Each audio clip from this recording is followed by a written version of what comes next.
collect airplanes because airplanes have gotten too big for us. There's a DC-3 out there that just sort of barely fits in here. But what we have is a collection of airplanes that really documents aviation from the beginnings to about World War II. And it's all civilian aviation. Because if you remember, I said Henry Ford had no time for the military or for politicians. So we're one of the few aviation collections that has no military aircraft.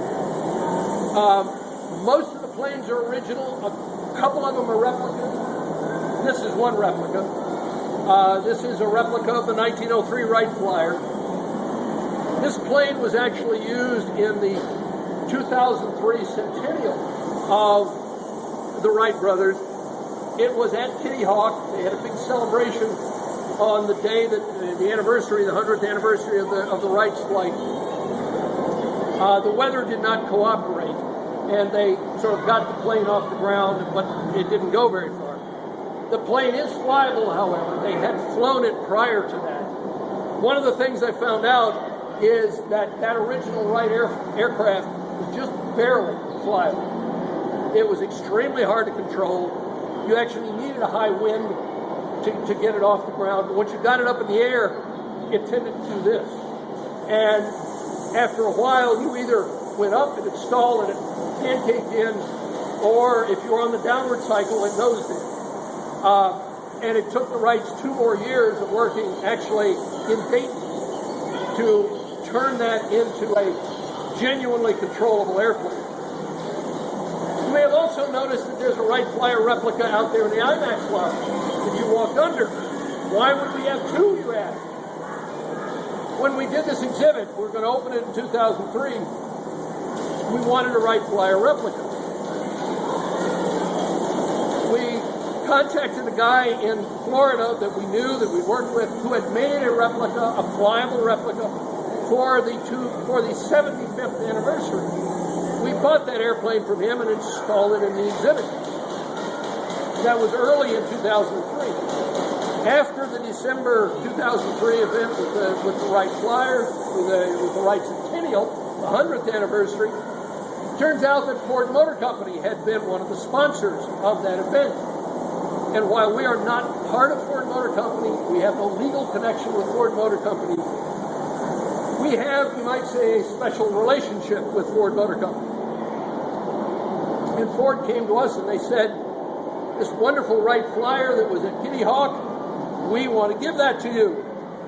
And we said, but we already have a Wright Flyer that was at Kitty Hawk only 25 years earlier. And they said, you don't understand. We have this Wright Flyer from Kitty Hawk and we want to give it to you. So we took it. And we took the one, moved it out of here, put it in the IMAX lobby, put this one here. So that's why we have two Wright Flyers. Both of them flew it, or attempted to fly at Kitty Hawk. Both of them done for significant anniversaries, but built 25 years apart.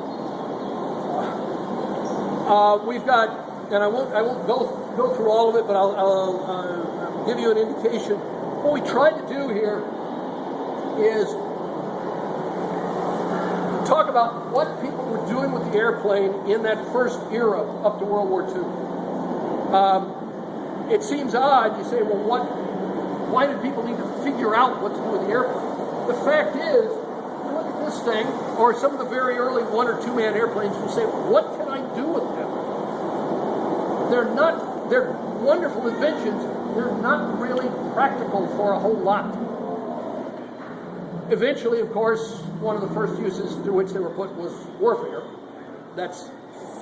We don't have any of those. But they tried a lot of things with airplanes. One of the things they did is put on a show. Barnstormers. We've got a whole section that deals with the airplane simply as a spectacle. Another thing people did is explore with it. So you can see just through there, there's a blue fuselage. That's the airplane that Richard Byrd flew to the North Pole. Or maybe not. There's controversy about that. But he got credit for flying to the North Pole, at least at the time. We also have a Ford tri-motor. That's a Fokker tri-motor. We have a Ford tri-motor that burned flew to the South Pole. In another area, we've got air racing planes. We've got a replica of the Spirit of St. Louis. People pushing boundaries, trying to break distance records, speed records. If you're a rotary wing, rotary aircraft fan, we have Igor Sikorsky's first successful helicopter, the VS-300. Also, a type of aircraft that has vanished now called an autogyro. It's got a rotary wing, but it's got a propeller. The propeller provides the thrust. The rotor blades spin. They're not powered, and that gives you lift. It's an ancestor of the helicopter. And we have one of those. In this gallery here, we deal with commercial aviation. Finally, people finding a way to turn this thing into some commercial advantage. Even though that is the bird South Pole airplane, we actually use it to talk about the fact that for about 10 years, the Ford tri-motor, which was made just next door over here at what is now Ford Test Track. It used to be an airport and an aircraft factory. That airplane for about 10 years was the standard airliner in America. There's a gray airplane over there called a Boeing 40.